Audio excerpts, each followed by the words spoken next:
Hari ini kita masih membaca dari pembahasan yang dibahas oleh Imam Ibnu Qayyim rahimahullah ta'ala,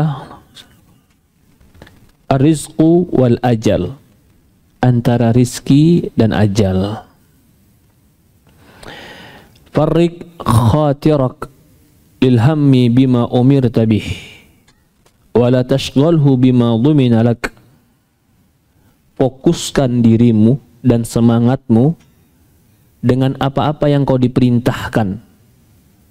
Artinya fokus sama tugasmu, fokus sama kewajibanmu, fokus sama kerjaanmu. Wala tashghalhu bima dhumina lak. Jangan engkau disibukkan dengan sesuatu yang kau sudah dijamin dengannya. Artinya hasil rizki itu Allah jamin, dan itu adalah tugas Allah. Tugas kita adalah bekerja. Sibukkan dirimu kepada tugasmu, jangan kau sibukkan dengan sesuatu yang jadi jaminan Allah. Kadang kita terkadang memikirkan yang menjadi tugas Allah dan lupa sama tugas kita, Pak. Membagi rizki itu tugas siapa, Pak? Tugas Allah. Mengasih ini sedikit, itu banyak, ini lapang, ini sempit, ini mudah, itu sulit, itu tugas Allah. Jangan sibukkan kita dengan yang tugas Allah. Sibukkanlah dengan tugas kita. Tugas kita ikhtiar, bekerja, beramal, itu tugas kita. Kalau kita mempekerjakan tugas kita dengan baik, Allah tidak akan lalai dengan tugasnya. Tapi kalau kita sibuk mengkoreksi tugas Allah dan lupa dengan tugas kita, kita akan tersempitkan dengan pikiran kita sendiri. Sibuk mikirin tugas Allah, tapi dia nggak pernah menyempurnakan tugas dia sebagai hamba. Lalu ketika Allah melakukan sesuatu sesuai kehendak Allah, dia protes. Kenapa dan kenapa? Akhirnya yang terjadi dalam diri dia adalah dia sibuk menyesali hidupnya tanpa harus berbuat yang terbaik buat dirinya. Imam Ibnu Qayyim mengatakan, farrik khatirak lihammi bima umirta bih. Fokuskan pikiranmu dengan apa yang kau diperintahkan. Diperintahkan berusaha, diperintahkan bekerja, diperintahkan ikhtiar. Udah. Wala tushaggal wala tashghalhu bima dhumina lak. Jangan sibukkan dirimu dengan urusan yang sudah kamu di dhumina lak. Fa inna rizqa wal ajal qarinan. Karena rizki dan ajal adalah dua qarin. Qarinani matmuman. Karena rizki dan ajal itu dua qarin, artinya dua yang saling berkaitan. Matmunan, kedua-duanya sudah ditanggung sama Allah. Matmun itu ditanggung sama Allah, digaransikan oleh Allah. Famadama ajal bakian kana rizqu atiyan. Selama ajalmu masih ada, pasti rizkimu akan datang. Jadi jangan takut orang hidup nggak ada rizkinya, karena antara rizki dan ajal satu paket, dua-duanya Allah yang tanggung. Wa ma min dabatin fil ardi illa 'alallahi rizquha. Kata Allah Subhanahu wa taala, wa ma min dabatin fil ard. Tidaklah satu yang hidup di muka bumi, dabah, yang melata, yang hidup di muka bumi, illa 'alallahi rizquha, kecuali wajib bagi Allah menanggung rizkinya. Jadi kita semua ini udah ditanggung rizkinya, Pak. Udah digaransikan rizki kita. Siapa yang menanggungnya? Allah. Perlu kita khawatir kalau Allah sudah menanggungnya? Tidak. Maka itu termasuk salah satu dosa besar adalah ketika Allah mengatakan wala taqtulu auladakum min imlaq, nahnu narzukukum wa iyyahum. Kata Allah Subhanahu wa taala, jangan kalian bunuh anak-anak kalian karena takut fakir dan miskin. Kami yang memberikan dia rizki dan kalian semua. Jadi anak kita pun bukan kita yang berikan rizki, Pak. Anak kita itu yang berikan rizki Allah. Jadi ketika dia lahir, mungkin kita menjadi kerannya supaya air itu mengalir kepada dia. Tetapi dia itu sebab air mengalir kepada kita. Itu anak. Maka prinsip orang tua bilang banyak anak banyak rizki itu sebenarnya tidak bertentangan. Tidak bertentangan dengan jaminan Allah. Karena Allah berfirman, nahnu narzukukum wa iyyahum. Kami yang memberikan kalian rizki dan anak-anak kalian.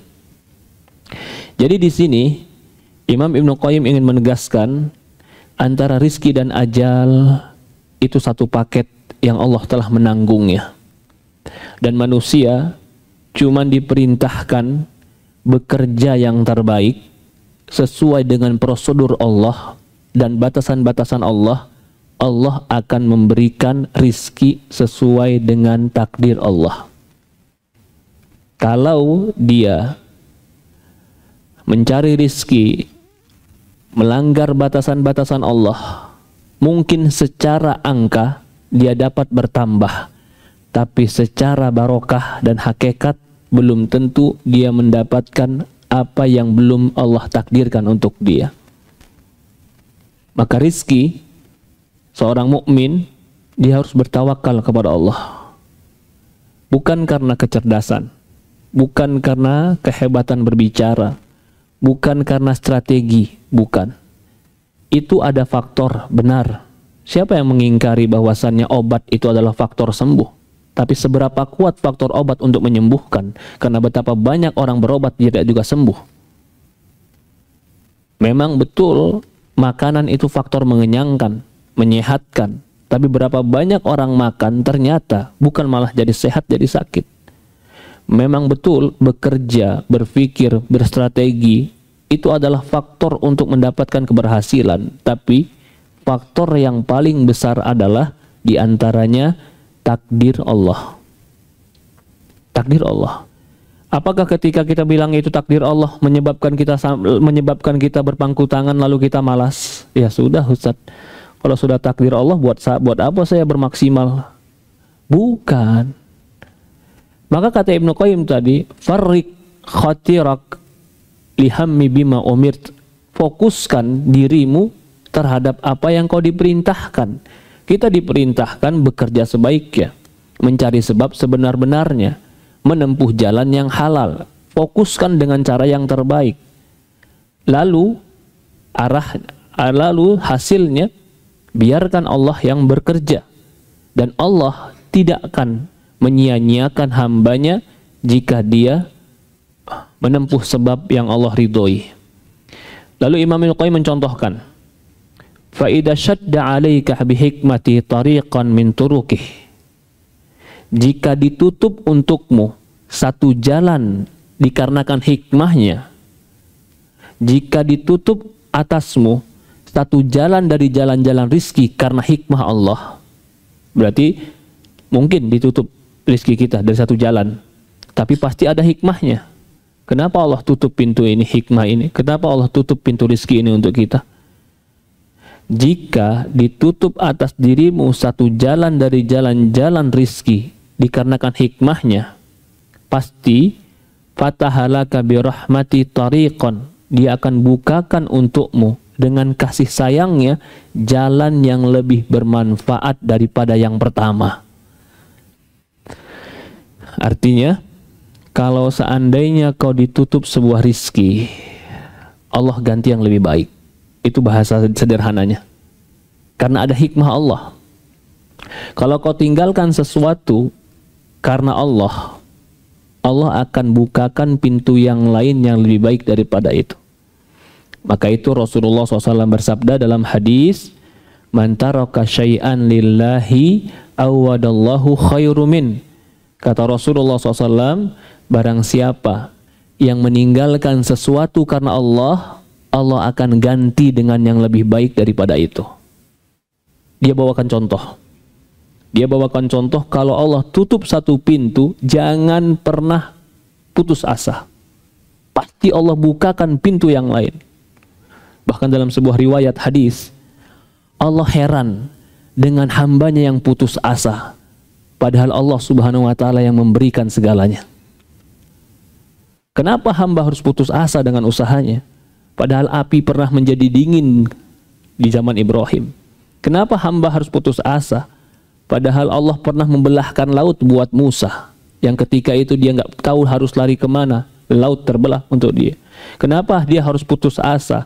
Sementara dia meminta kepada yang mengatur alam semesta, membolak-balikkan alam semesta. Maka hamba yang berputus asa, itu hamba yang tidak mengenal Tuhannya. Wa may yaqnut min rahmati rabbih illa dhalun. Kata Allah Subhanahu wa ta'ala di Quran, barang siapa yang berputus asa dari rahmat Allah, kecuali mereka orang-orang yang tersesat. Kalau ditutup satu pintu rizki, kata Ibnu Qayyim, Allah akan bukakan rahmat dengan kasih sayangnya, pintu yang lebih bermanfaat untukmu. Perhatikan keadaan janin ketika dia di dalam perut. Datang rizki kepada janin di dalam perut itu cuma dari satu jalan, yaitu tali pusar, ya kan? Jadi janin itu nggak makan, dia cuma dari tali pusar ibunya. Ibunya makan cuma dari satu mulut, dibagi di dalam, satu buat ibunya, yang satu buat janin. Tapi janin nggak pernah kelaparan. Ketika janin itu keluar dari perut ibunya, satu-satunya sumber makanan dia dipotong. Karena tali pusar dipotong. Terpotonglah sumber makanan dia. Allah bukakan bagi dia dua jalan. Yang dipotong satu, dibuka dua sekarang. Apa itu? ASI ibunya. Dipotong satu, keluar dua ASI buat dia. Wa ajralahu fihi ma rizqan atyab, bahkan dua rizki ini lebih baik, lebih lezat, lebih bermanfaat daripada yang awal. Itulah susu yang murni yang terus mengalir untuk dia. Kalau dia sudah 2 tahun, susu ibunya mulai mengering. Apa yang Allah kasih untuk dia, Pak? Allah tumbuhkan gigi. Ketika Allah tumbuhkan gigi, gigi ini siap untuk memakan daging dan memakan rumputan, daun-daunan. Ketika dia sudah punya gigi, berarti banyak yang bisa dia konsumsi. Ketika dia janin, dia cuma bisa mengkonsumsi dari tali pusar ibunya. Ketika dia bayi, dia cuma bisa mengkonsumsi ASI dari ibunya, walaupun lebih baik daripada tali pusar tadi.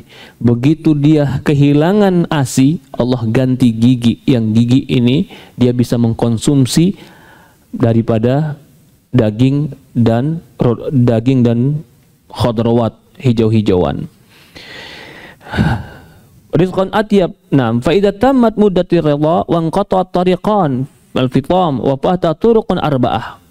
Kalau sudah habis asinya, akan dibukakan pintu yang 4. 2 dari makanan dan 2 dari minuman.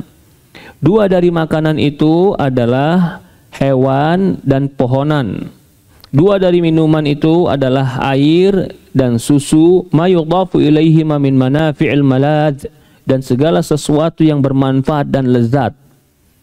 Idza mata inqata'at anhu hadhihi turuqul arba'ah. Kalau dia mati, maka terputuslah dari 4 rizki ini. Ini sebuah analogi daripada Imam Ibnu Qayyim. Seseorang hidup pasti ada rizkinya. Cuman terkadang yang menjadi masalah bukan rizki tidak ada, tapi cara kita memandang rizki itu yang berbeda. Kalau Allah dan para sahabat, terutama Rasulullah SAW juga, Memandang rizki itu adalah apa yang bisa kau pakai, apa yang menyehatkanmu, apa yang mengenyangkanmu hari ini, itu cukup buat dirimu.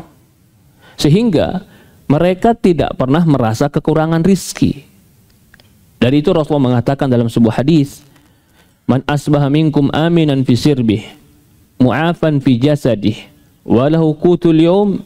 Barang siapa yang pagi harinya aman dalam dirinya, sehat dalam jasadnya, dan dia punya bekal hidup hari ini, maka dia telah diberikan dunia dan seisinya. Mengapa mereka tidak pernah takut dengan rizki?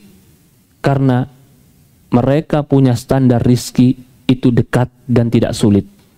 Makan, sehat, aman, cukup rizki. Kalau kita, kenapa sekarang takut rizki? Karena berpandangan tentang rizki itu terlalu luas. Kalau sekedar makan, belum cukup. Kalau sekedar pakai baju, belum cukup. Kalau sekedar hidup, belum cukup. Tapi harus memiliki baju yang lebih, makan yang lebih, hidup yang lebih, bahkan segalanya harus lebih. Karena memandang rizki seperti ini, sehingga menganggap rizki itu berat. Rizki itu berat. Tetapi kalau memandang rizki itu dengan sederhana, bisa hidup, sehat, perut kenyang, berkumpul dengan keluarga dan aman, maka kau punya rizki. Kalau ini yang menjadi cara pandang rizki untuk kehidupan, maka nggak ada orang takut akan mati. Nggak ada orang takut mati kemiskinan, kelaparan, tidak ada. Maka itu Imam Ibnu Qayyim mengatakan bahwasannya kalau kau berpikir tentang rizki, maka rizki dan ajal itu akan selalu bersamaan. Jika ajal telah habis, maka rizki telah habis. Tidak akan mungkin masa hidupmu masih ada tapi rizkimu habis. Tidak akan mungkin. Walakin subhanahu fatahalahu in kana sa'idan taraqan tamaniyah. Akan tetapi orang yang meninggal tadi, ini sudah meninggal dia, kan tadi 4 pintu. Begitu meninggal, kalau dia orang yang bahagia, artinya orang yang beruntung dengan amal solehnya, maka Allah akan bukakan bagi dia 8 pintu, yaitu pintu surga, dan dia masuk dari pintu yang dia kehendaki. Wa hakadha Rabbu subhanahu la yamna'u 'abdahu mu'min syai'an minad dunya illa ya'tihi afdal minhu wa anfa'lah. Begitulah Allah subhanahu wa ta'ala apabila menahan satu kenikmatan dunia dari hambanya, niscaya dia akan mengganti dengan nikmat yang lebih baik dan bermanfaat baginya. Ini merupakan sebuah keyakinan. Ibnu Qayyim menegaskan, jangan khawatir kalau Allah tutup pintu satu rizki atau satu pintu rizki untukmu, pasti Allah bukakan pintu yang lain yang lebih bermanfaat. Dan ingat, rizki itu nggak selamanya berarti hanya uang. Mungkin Allah nggak kasih dia menang dalam tender-tendernya, dia kalah dengan saingan dalam tender-tendernya, tapi Allah kasih dia istri yang solehah, yang nggak pernah menuntut dia sesuatu yang di luar kemampuannya, sehingga setiap dia pulang pun hatinya tenang. Bukankah itu rizki? Ada orang yang mungkin dikasih Allah subhanahu wa ta'ala dari sisi harta banyak rizkinya, tapi dia ketemu dan dijodohkan dengan istri yang setiap ketemu dia bagaikan orang yang memeras dirinya, meminta, merongrong, menyempitkan. Ada orang juga yang mungkin tidak Allah berikan kemudahan dari pintu rizki berupa jabatan, tapi Allah berikan ketentraman jiwa dengan anak-anak yang soleh dan solehah. Sengaja Allah tidak mau menyibukkan dia karena Allah menginginkan dia agar terus bersama anaknya dan bisa memantau anaknya. Mungkin dari satu sisi seolah-olah rizki dia tertutup, tapi dari sisi lain Allah bukakan pintu yang lebih bermanfaat. Itu jika orang beriman. Jika orang tidak beriman bagaimana? Jika orang tidak mendekat diri kepada Allah bagaimana? Terkadang Allah bentangkan kepada dia apa yang dia mau. Ini orang yang tidak beriman malah. Bahkan bisa jadi orang pemaksiat. Allah bentangkan bagi dia apa yang dia mau. Dia mau jabatan, Allah kasih secepatnya. Dia mau harta, Allah kasih secepatnya. Dia mau kekayaan, keangkuhan, kesombongan, Allah kasih secepatnya. Seperti target-target yang dia inginkan. Tapi apa tujuannya? Apa hikmahnya? Allah biarkan dia di dalam kelalaian karena Allah mengacuhkan dia. Allah nggak mau memberikan peringatan kepada dia. Karena Allah membiarkan dia di dalam kemaksiatannya, bahkan di dalam keinginan-keinginan dunianya. Sampai Allah katakan di Quran, sanastajrijuhum min haitsu la ya'lamun. Kami istidrajkan dia, kami lalaikan dia dari arah yang dia tidak sangka. Teman-teman yang dimuliakan dan dirahmati Allah Subhanahu wa taala, jadi rizki dan ajal itu satu paket, yang menanggungnya adalah Allah. Jangan pernah takut terhadap rizki kita, tapi tetap maksimalkan ikhtiar kita. Tugas kita ikhtiar, tugas Allah menakdirkan. Jika kita sudah mengikhtiar yang terbaik, lalu tidak mendapatkan apa yang menurut kita terbaik, bukan berarti Allah menginginkan kejelekan untuk kita. Fa'asa an tuhibbu syai'an fahuwa syarrul lakum. Bisa jadi kamu bercita-cita dan menginginkan sesuatu yang kamu cintai padahal itu jelek bagi kalian. Wa asa an takrahu syai'an fahuwa khairul lakum. Bisa jadi kamu enggak suka sesuatu padahal itu baik bagi kalian. Wallahu ya'lamu wa antum la ta'lamun. Allah lebih tahu dan kalian enggak tahu. Ikhtiarmu yang maksimal walaupun tidak menghasilkan seperti hasil yang kau inginkan, ikhtiarmu tidak mengurangi pahala dan kebaikan. Apakah ikhtiar kita yang maksimal tadi, tapi ternyata hasil tadi siapa yang bertugas? Allah. Kita ikhtiar maksimal, ternyata hasilnya tidak seperti yang kita inginkan. Apakah ikhtiar kita jadi sia-sia? Tidak. Di sisi Allah tetap dihitung kebaikan. Sama seperti orang yang berusaha, terus berusaha semaksimal mungkin untuk memberikan kebaikan, tanggung jawab kepada anak dan istrinya. Dia maksimalkan pikirannya, dia maksimalkan tenaganya, dia maksimalkan keringatnya, dia maksimalkan semua yang dia mampu. Tapi Allah takdirkan untuk dia sebuah takdir yang sudah Allah takar. Salahkah dia terhadap apa yang Allah putuskan untuk dia? Tidak. Dia melakukan maksimal, tapi itu keputusan Allah. Maka apa yang dia lakukan dari kemaksimalan tidak akan disia-siakan oleh Allah, dicatat sebagai kebaikan dan pahala. Wa may ya'mal mithqala dzarratin khairan yarah. Saya contohkan. Ada seorang ayah ingin membuka toko dengan tujuan bisa memberikan anak dan istrinya sebagai tanggung jawab dari Allah Subhanahu wa taala. Dia pilih toko yang terbaik, dia pilih barang yang terbaik, dia desain toko ini dengan cara yang terbaik, dia promosikan dengan semampu dia toko itu. Yang menggerakkan hati orang datang ke toko siapa? Allah. Lalu tidak datang orang ke toko dia. Pantaskah dia disalahkan dan dikatakan berdosa? Tidak. Atau apakah yang dia lakukan maksimal itu sia-sia? Tidak. Nggak ada yang sia-sia. Allah akan bukakan untuk dia pintu rizki yang lain. Berupa rizki apa? Ingat, kita tadi sudah katakan, rizki bisa jadi Allah jadikan dia mendapatkan orang-orang di sekitar dia yang mendukung dirinya untuk di atas kebaikan, tidak merongrong dirinya. Bahkan bisa jadi Allah takdirkan dia dengan rizki yang rizki itu melapangkan dadanya. Dari inilah Rasulullah SAW mengatakan dalam sebuah hadis, laisa gina an kasratil ard walakina gina nafs. Kata Rasulullah SAW, bukanlah orang yang kaya itu orang yang bergelimang harta, tapi orang yang kaya itu orang yang cukup jiwanya. Maksud daripada perkataan ini bukan ingin menjadikan kaum muslimin itu adalah orang-orang yang lemah dan berpangku tangan. Salah. Tapi maksudnya adalah jadilah orang yang semaksimal mungkin bertugas dan bekerja sesuai kemampuanmu. Ketika kau tidak dapat apa yang kau cita-citakan, jangan lemah. Banyak orang yang bisa maksimal dalam bekerja. Banyak orang bisa maksimal dalam berusaha, tapi mendapatkan sesuatu yang tidak sesuai dengan prediksi dan cita-citanya, lemes. Nggak mau kerja, keluar rumah pun males, ketemu teman udah kecewa. Bagaikan orang yang patah semangat. Bukan begitu. Maksud dari perkataan ini, kau maksimalkan usahamu, kau maksimalkan tenagamu, kau maksimalkan semua. Kalau terjadi apa yang kau inginkan, syukur kepada Allah. Kalau tidak terjadi apa yang kau inginkan, pahalamu nggak kurang, Allah kasih nanti rizki yang lain. Tetap semangat. Itu maksudnya. Jadi kalau ada orang bilang semakin belajar ilmu agama jadi semakin malas ibadah, salah. Semakin malas berusaha, salah.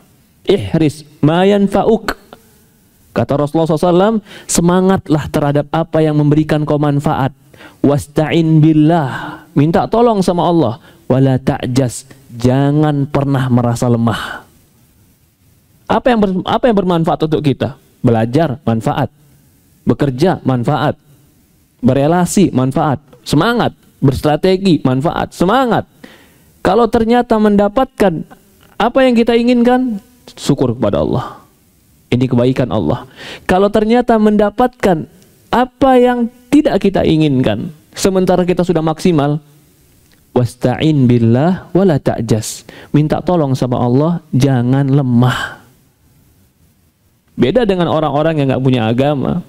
Begitu dia punya ambisi, dia punya keinginan, cita-cita, begitu cita-cita tidak tercapai, dia patah semangat, dia lompat dari gedung tertinggi. Kenapa? Sudah percuma, saya sudah semaksimal mungkin mengerjakan, tapi saya nggak dapatkan. Dia lupa, karena dia nggak tahu bahwasannya takdir itu tugas Allah. Tugas kita adalah ikhtiar yang maksimal. Ikhtiar semaksimal kita, ikhtiar kita yang maksimal itu berkorelasi dengan pahala. Tapi takdir yang Allah tentukan itu tidak berkaitan dengan pahala. Maksudnya, banyak dan sedikit yang Allah kasih itu adalah hak Allah. Bukan berarti orang yang banyak pahalanya pasti banyak. Orang yang sedikit pahalanya lebih sedikit, bukan. Tapi yang Allah lihat itu adalah usahanya. Nabi ada yang berusaha berdakwah, yang dengerin cuma satu orang. Apakah pahalanya cuma satu? Enggak. Tetap yang dilihat Allah itu adalah usaha Nabi tadi. Karena satu orang yang mendengar itu adalah takdir Allah untuk Nabi tadi. Apakah dengan itu Nabi tadi tidak mulia di sisi Allah karena dia cuma dapat satu? Tidak. Ikhtiar dia yang Allah lihat. Dia maksimal, dia berbuat baik.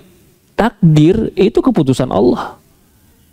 Kita pun dalam ikhtiar mencari rizki, mencari amal soleh, mencari kebaikan, maksimalkan. Ihris ma yanfa'uk. Semangat terhadap apa yang bermanfaat untuk kita. Wasta'in billah, minta tolong kepada Allah. Wala ta'jas, jangan merasa lemah. Kemudian berkata Ibnu Qayyim lagi, masih lanjutannya, haddul mu'min, jatah untuk orang-orang beriman. Walaysa dzalika li ghairil mu'min. Ini semua tidak Allah berikan kecuali hanya orang beriman. Fa innahu yamna'u haddul li adnal khasis. Pengganti berupa kenikmatan yang lebih baik itu hanya dikaruniakan kepada orang mukmin. Jadi orang mukmin kalau ditutup pintu rizkinya, pengganti lebih baik akan datang. Man taraka syai'an lillahi awadallahu khairu min wa la yarda lahu bih li'tiyahu haddal a'la nafis al-'abdu li jahlihi bimasali nafsihi wa jahli karama rabbih wa hikmati wa lutfihi la ya'rifu tafawut baina ma muni'a minhu wa baina ma dukhira lahu. Ya Allah. Jadi kalau ditutup pintu rizki yang satu tadi, kata Ibnu Qayyim, akan Allah bukakan pintu-pintu rizki yang lain yang kita tidak sadar. Atau kita sadar. Tapi pintu ini akan dibukakan hanya kepada orang yang beriman. Kalau tidak beriman, maka tidak akan dibukakan pintu-pintu ini. Fa innahu yamna'u haddal adnal khasis. Penggantinya berupa kenikmatan yang lebih baik. hanya dikaruniakan kepada orang beriman, ia sama sekali tidak diberikan kepada selain mereka. Allah sengaja tidak memberikan bagian yang rendah dan hina kepada orang beriman. Bahkan dia tidak meridhoi hal itu agar dia dapat memberinya baginya yang jauh lebih baik lagi mulia. Orang yang tidak mengerti menyangka bahwasannya maslahat untuk dirinya, ya, al-abdu li jahlihi bi masalih nafsihi wa jahli bi karami rabbi wa hikmatul abdi la yarfu tafawud. Seorang hamba yang tidak mengerti maslahat dirinya dan tidak mengerti kebaikan dan hikmah Allah dan kelembutan Allah, bahkan dia tidak tahu jenjang-jenjang kebaikan yang Allah berikan kepada dia. Dia nggak bisa membedakan mana yang Allah halangi dari kebaikan, mana yang Allah tunda kebaikan itu untuk dia. Bal huwa muwalla' bi muhabbal ajil. Bahkan terkadang orang yang tidak mengerti tadi hanya semangat diberikan kebaikan secegera, secepatnya. Wa in kana daniyan, walaupun itu rendah. Bigilati raghbati fil ajal wa in kana aliyan. Karena sedikitnya harapan dia dan semangat dia untuk yang terakhir, untuk yang akhirat, walaupun itu tinggi. Jadi kalau saya sederhanakan kalimat Ibnu Qayyim begini, kadang Allah tutup pintu rizki itu, tapi Allah tidak akan hilangkan rizki itu bagi orang mukmin, tetap dikasih. Kapan dikasihnya? Terkadang Allah akhirkan. Sampai kapan? Sampai Allah melihat bermanfaat untuk dia. Ada yang diakhirkannya kapan? Ada yang diakhirkannya di surga. Karena Allah nggak mau ngasih dunia untuk dia. Karena kalau dunia itu sudah dikasih, dikhawatirkan dia tidak mendapatkan akhiratnya. Maka Allah tetap menginginkan akhirat untuk dia. Tapi karena kebodohan hamba, si hamba merasa dia tidak dikasih. Padahal bukan tidak dikasih, sedang disimpan. Wallah. Kadang-kadang kita ini nggak sabar kapan disimpannya, Ustaz. Saya pengen di dunia ini secepatnya. Kata Imam Qayyim, karena kebodohan dia, bahkan terkadang dia mau yang rendah ditukar dengan sesuatu yang sangat tinggi. Contoh, Pak, saya mau contohkan. Ada orang sholat malam. Begitu sholat malam, murni tujuan dia cuma naik pangkat. Nggak dapat surga, nggak apa-apa, yang penting naik pangkat. Ini rendah atau tinggi, Pak? Iradatul insan bi'amalid dunya, termasuk bukan karena Allah, karena dunia dia beramal. Mungkin dia menganggap kan sholat, kan baik, Allah tahan dia, Allah nggak kasih, Allah ingin surga untuk dia. Ini pandangan siapa, Pak? Ini pandangan makomnya makom ulama. Maka itu ulama hidupnya bahjah, hidupnya baja, nggak dapet, dia nggak sedih, dapet, dia nggak lupa diri. Kenapa? Hidup mereka mengerti yang terbaik. Ya subhanallah. Kita bertahap memahami apa yang mereka pahami, sehingga terkadang kita masuk ke dalam pemahaman mereka. Wal akhiratu khairu wa abqa. Akhirat itu lebih baik dan lebih kekal. Maka Rasulullah SAW mengatakan, Allah mengatakan, wala tamuddanna aynaka ila ma mata'na bihi. Jangan kau banyak melihat orang yang kami kasih dunia, bahkan kami kasih azwajan, kami kasih istri yang banyak dia, kata Allah. Jangan kau pandang itu semua.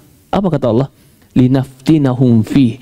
Itu semua kami kasih kepada mereka untuk memfitnah dan menguji mereka. Maka ketika keluarnya, siapa keluar? Qarun. Ketika Qarun keluar dengan segala perhiasannya, yang kagum siapa, Pak? Yang kagum adalah orang-orang yang nggak berilmu ketika itu. Kagum dengan, bahkan berangan-angan seperti memiliki apa yang dimiliki Qarun. Tapi orang-orang berilmu ketika itu sadar, ini adalah ujian. Berarti Imam Ibnu Qayyim sedang memberi penjelasan kepada kita, akhirat itu lebih berharga. Kalau Allah nggak kasih kau dunia, selama kau beriman, kau mukmin, kau di atas jalan yang benar, maka Allah akan kasih akhirat untukmu. Akhirat itu lebih berharga. Bisa jadi ada orang yang Allah tidak bentangkan rizki kepada dia. Kenapa? Karena Allah tahu karakteristik dia. Kalau dikasih rizki yang banyak, dia akan lalai dari Allah. Maka Allah katakan dalam Al-Quran, walau basatallahu rizqa li'ibadihi labagaw. Kalau seandainya Allah bentangkan rizki kepada seorang hambanya, labagaw, dia akan berbuat melampaui batas. Walakin, akan tetapi, yunazzilu, Allah turunkan untuk dia biqadarin, sesuai kadar yang gak merusak dia. Yang tahu kadar baik jelek untuk kita itu Allah. Kembali lagi, tetap lakukan semaksimal mungkin ikhtiar, tapi jangan pernah salahkan perbuatan Allah ketika menakdirkan sesuatu untuk kita. Pasti hikmahnya baik. Ikhtiar maksimalmu dihitung pahala. Kau tidak mendapatkan apa yang kau inginkan, bukan berarti Allah tidak kasih. Allah simpan sampai waktu yang tepat Allah berikan padamu. Kalau ini cara berpikir orang mukmin, masalah sebesar apapun dia bisa menghadapi. Ya memang terkadang terasa di hati, terpikir, tapi ada kekuatan jiwa untuk menghadapinya. Berbeda dengan orang-orang yang tidak memiliki pemahaman seperti ini. Begitu menghadapi masalah, dia sudah mengeluarkan semua kemampuannya, lalu tidak tercapai apa yang dia inginkan, kecewa. Minum baygon, minum racun, lompat diri dari gedung paling tinggi. Kenapa? Nggak sesuai ekspektasi. Kenapa kau lakukan itu? Karena dia menyangka bahwasannya perbuatan saya harus menghadirkan hasil. Padahal hasil perbuatan Allah, perbuatan kita ikhtiar. Tapi ikhtiar kita akan dicatat sebagai kebaikan. Semakin kita maksimal, semakin baik di sisi Allah Subhanahu wa taala. Walau ansafal abdu rabbah, kalau seandainya seorang hamba itu insaf tentang Rabbnya, anna lahu bidzalik, ya, anna lahu bidzalik, la alima anna fadlahu alaihi fima mana'u min ad-dunya li dzati wa na'im a'zam min fadlihi alaihi fima atau min dzalik. Wa subhanallah. Kalau seandainya seorang hamba itu insaf dan dia mengenal Tuhannya, dia akan tahu betapa baiknya Allah ketika menahan dunia yang dia inginkan dan kelezatannya, dan Allah berikan kepada dia akhirat. Fama mana'ahu illa liyu'tiyahu. Tidaklah Allah melarang menahan dunia itu kepada dia, kecuali Allah akan memberikan yang lebih baik. Wala ibtila'uhu illa liyu'afih. Tidaklah Allah menguji dia, kecuali Allah akan mengampuni dia.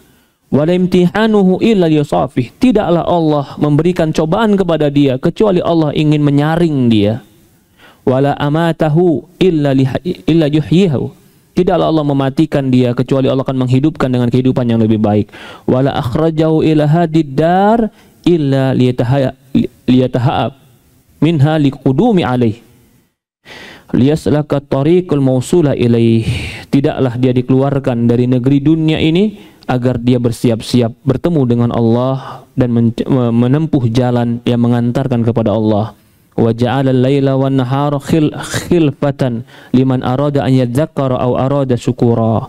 Allah menjadikan siang dan malam bergantian untuk mereka yang menginginkan bersyukur kepada Allah Subhanahu wa taala. Fa'aba adh-dhalimuna illa kufura. Tetapi orang-orang yang zalim tidak lain kecuali menginginkan kekufuran. Wallahu musta'an. Wa man 'arafa nafsahu ishtaghala bi islahiha an 'uyubun nas. Maka barang siapa yang mengenal dirinya, dia akan menyibukkan memperbaiki dirinya daripada menyibukkan dengan aib manusia. Man 'arafa rabbahu, barang siapa yang mengenal Tuhannya, ishtaghala bihi an hawa nafsih, dia akan sibuk mengingat Allah daripada dia mengikuti hawa nafsunya. Wa anfa'al amal an tughiba fihi minan nasi bil ikhlas. Dan amalan yang paling bermanfaat adalah menyembunyikan amalan dengan ikhlas di hadapan manusia. Wa nafsika bisyuhudi minnah wa la tara fi nafsaka wa la tara khalqa. Dan engkau tidak melihat dan atas keyakinan bahwa itu merupakan karunia Allah semata, bukan atas kemampuan pribadi atau pertolongan sesama.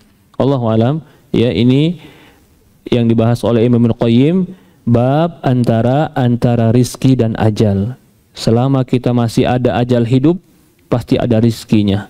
Tapi kalau rizki itu Allah tahan, pasti Allah akan berikan rizki-rizki yang lebih baik daripada rizki yang Allah tahan. Karena orang mukmin pada hakikatnya dia diberikan yang terbaik oleh Allah Subhanahu wa taala sesuai kehendak Allah. Semoga apa yang kita sampaikan ini bermanfaat. Ada pertanyaan, dipersilahkan.